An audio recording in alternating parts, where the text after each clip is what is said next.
देवी मैया महाकाली सुन मेरी पुकार, आश लगा लगा आयूं तेरा दरबार।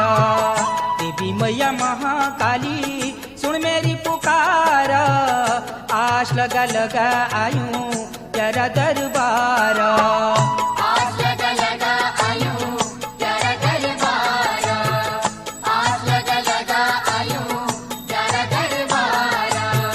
देवी मैया महाकाली